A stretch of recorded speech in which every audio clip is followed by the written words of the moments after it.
예, 안녕하십니까. 유석춘 혁신위가 박근혜 대통령을 옹호하지 않는다, 다수 의견이 나왔다는 기사와 거의 제가 동시에 정규재 전 주필의 방송에서 박근혜 대통령 탄핵의 진실, 세금을 더 많이 거뒀기 때문이다라는 걸 봤습니다. 깜짝 놀랐죠. 아니, 지금까지 수많은 탄핵 사유를 얘기했는데 세금을 많이 걷어서 탄핵이 됐다라는 건 처음 들었는데, 정규재 주필이 처음 얘기한 건 아니더라고요. 12월 5일, 즉 12월 8일 날 탄핵됐죠. 탄핵이 거의 초읽기 들어갈 때 유일호 경제부총리 순수함 혹은 순진함, 여기서도 이 세금을 많이 걷어서 이게 나라가 엉망이 되고 결국 탄핵에 되겠다. 국회는 지금 대통령을 탄핵하는 심판자가 돼 있다. 저성장은 그렇게 정치를 뒤흔든다. 그러니까 정규재 주필이 탄핵을 반대로 완전 돌아선 게 제가 언젠지 좀 확인을 해봐야 될 것 같아요. 이분 분명히 12월 중순에 보궐시 읽으면서 박 대통령 하야를 선동했었단 말이죠. 그리고 탄핵이 초읽기에 들어간 12월 5일에 박근혜 대통령이 세금을 올려서 결국 저성장으로 인해 가지고 탄핵당할 수밖에 없었다. 논리를 뒷받침해 준 겁니다. 탄핵의 논리를. 그러다가 갑자기 12월 탄핵되고 언젠가 저한테 전화가 와서, 그게 아마 12월 한 18일인가 뭐 그럴 것 같은데, 그때 태블릿 PC 얘기를 하자 그래서 그때부터 갑자기 탄핵 반대를 하는데, 지금 이 칼럼 저는 그때는 못 봤어요. 지금 이 칼럼 확인해 보니까 탄핵 초읽기 들어갔을 때부터도 탄핵 논리를 계속 제공하고 있었다는 거거든요. 그러다가 탄핵 반대에 화신처럼 막 뛰어서 박근혜 대통령 인터뷰해가지고 막 100만 조회수 올리고 막 하다가 막상 탄핵을 당하니까 박 대통령을 버려야 보수가 산다 그러고 홍준표를 맹목적으로 밀고 막 그러더니 이제 또 갑자기 세금 얘기를 꺼내면서 박근혜 대통령은 세금을 올렸기 때문에 탄핵당할 만하다. 그것도 고소득층과 대기업의 세금을 올렸기 때문에 탄핵당할 만하다. 뭐 그 논리를 펴고 있는데, 이게 진짜 맞는 얘기일까요? 아니, 물론 이런 경우는 있습니다. 예를 들면은 유신체제가 왜 이렇게 오래 유지됐을까? 그 나쁜 체제라면서.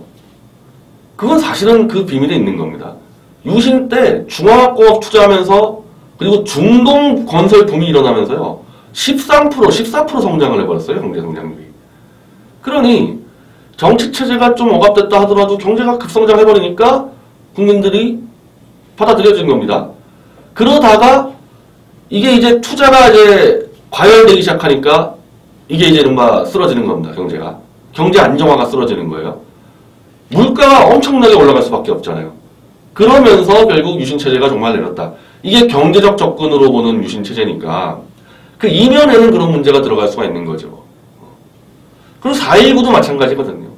4.19도 결국 이 쏟아져 나오는 대졸 취업자들이 그 당시에 도저히 취업을 못해가지고 결국 이 대학생들이 튀어나왔다. 이렇게 경제적으로 접근하는 시각은 있습니다.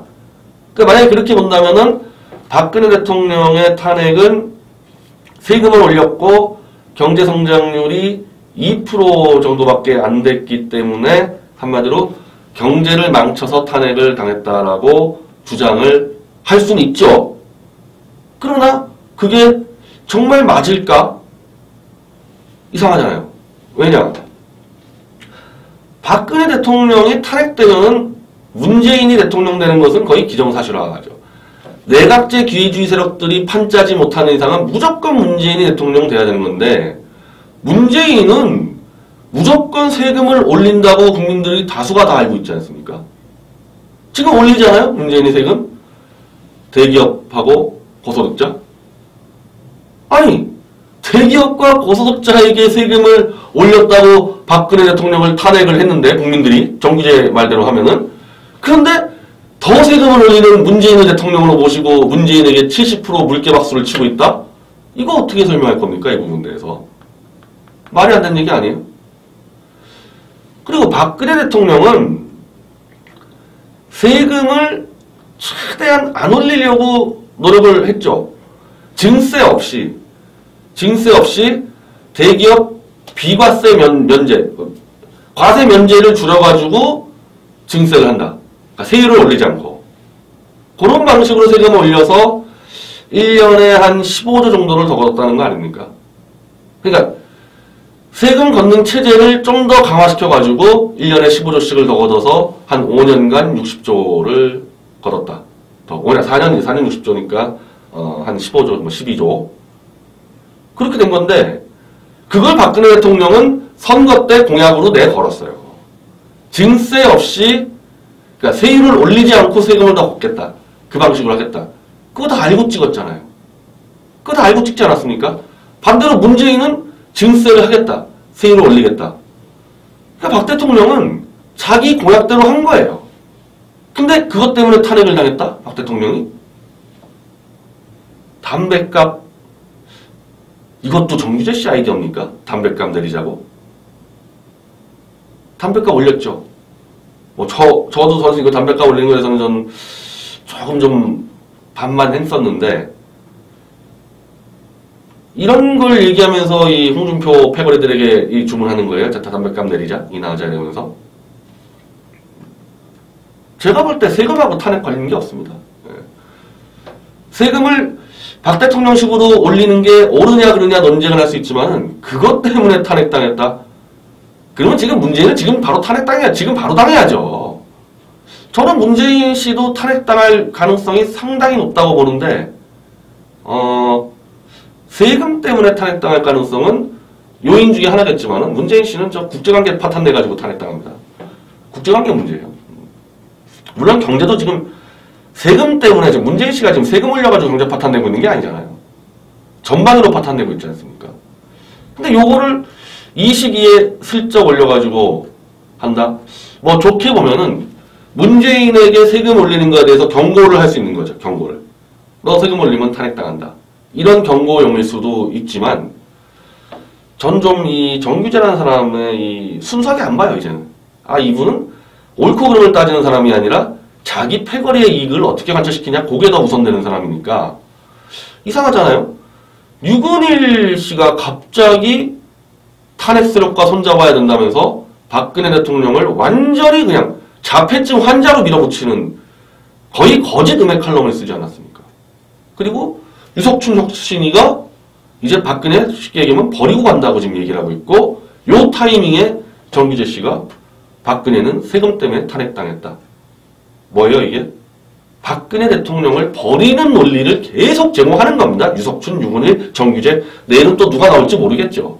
박근혜를 버리지 않은 논리들을 지금 계속 제공해서 탄핵 세력과 손을 잡으려면은 자기들이 태극기 집회 해가지고 후원금 얻어먹고 이런 게 있으니까 대놓고 탄핵이 잘 됐다는 말은 못하지만은 탄핵 당할만 하고 탄핵 당해도 싸다는 한마디로 홍준표의 향다리론의 변형을 지금 만들어내는 거죠. 아주 조직적이에요, 조직적, 지금. 이 보수파리들 보면은. 도저히 저는 이게 동의가 안 되거든요. 이 증세 때문에 탄핵당했다는 게. 경제? 이명박 때는 경제가 고성장 했습니까? 이명박 때만 한 3, 4%, 박 대통령 때만 2, 3%, 뭐, 그 차이인데, 이명박은 그럼 경제를 잘해가지고 탄핵 안 당하고, 박 대통령은 경제를 못해가지고 탄핵당해요? 이명박 때 그러면 7, 8% 성장했었어야죠. 논리가 아닌 걸 논리로 얘기하니까 제가 자꾸 브로커라고 얘기하는 겁니다. 그리고 그럴 정도면요, 누구 하나라도 탄핵 촛불 때 팻말에 박근혜 세금 올려서 못 살겠다라는 그 팻말 하나는 있었어야 될 거 아닙니까? 근데 그거 팻말 하나 있었어요, 여기서, 촛불에서. 그 촛불 사람들 전부 다 증세, 대기업 더 증세해라 이렇게 얘기하는 사람들인데 뭘 세금 때문에 탄핵을 당해요. 자, 이제 이런 일들이 이제 시작된 것 같아요. 이 보수파리들과 홍준표가 무선수를 써서라도 박근혜는 탄핵당해도 싸다는 것을 국민들에게 세뇌시켜야 되니까 그래야 탄핵 세력과 손잡을 거 아니에요. 앞자리를 나오는 거죠. 정규재, 유석춘, 유근일 나왔죠? 더 나오세요. 아무나. 빨리빨리 나오세요. 정경련 하수인들 다 튀어나오세요. 어차피 국민 속일 거면 한꺼번에 나와서 하자고. 빨리 끝내버리자고요, 이거. 질질 끌다가 또 이 박 대통령 무죄석 방송이 또 커지면 글로 또 붙으려고 그러는 거 아닙니까? 한꺼번에 안 나오는 이유는 저러고 하다가. 이제 저는 다 파악됐으니까 이분들 정말 안 될 사람들입니다. 이렇게 하면 절대 안 돼요. 본인들이 보수 세력 다 망해가는데 책임 있고 박근혜 정권 망해가는 거 다 책임 있으면서 자기들 책임 없다는 듯이 박 대통령한테 다 덮어씌우고 그 얘기는 안 나왔나 모르겠네. 방송 좀 보다가 사실은 그냥 도저히 역겨워서 못 봐가지고 그러는데 또 뭐 유근일 뭐 이런 사람들처럼 또 친중 반일 얘기는 또 안 할지 모르겠어요. 박근혜 친중 반일하기 때문에 또 탄핵당했다. 한 가지만 합시다. 정치 잘못했다. 좋다 이겁니다. 탄핵, 거짓 사기 탄핵 당할 만큼 잘못했느냐에서 판단을 내려야 될 거 아니에요. 아니다. 그거는 인적 교체. 3인방 내보냈지 않았습니까? 이 정도면 나머지 1년 정도 임기는 4년 때보단 더 잘할 수 있다. 그래서 탄핵을 반대한 거 아닙니까? 그랬으면 끝까지 탄핵을 반대해야지. 이제 힘없어졌다고 대통령. 새로운 홍준표 때 주술려고. 이제 와서 그렇게 태극기 팔아서 돈 얼마나 걷었습니까? 그때 사탕팔이든 정규 TV도 후원금 얼마나 많이 들어갔어요. 다 토해내세요 지금 이러려면은. 이번이 마지막입니다. 이제 또 한 9월 정도에 태극기 집회 올라오면은 또 튀어나와서 김평우 내세우고 뭐 우종창 내세우고 더 이상 그걸 용납할 수 없습니다. 이제는. 이런 보수 기회주의자들을 솎아내야 우파가 다시 살거든요. 단호히 맞서 싸워야 돼요. 이런 기회주의 보수에 대해서. 우리 당원들은 다 준비가 돼 있습니다. 근데 무슨 뭐 싸운다고 무슨 뭐 때려 죽이고 그거 아니잖아요. 논리와 설득력의 승부 아닙니까? 그거 안 되면 이제 과감하게 정직하게 펜대 놓으시고 방송 접으십시오. 제가 볼 땐 이번 올해 안에 접어야 될 겁니다. 감사합니다.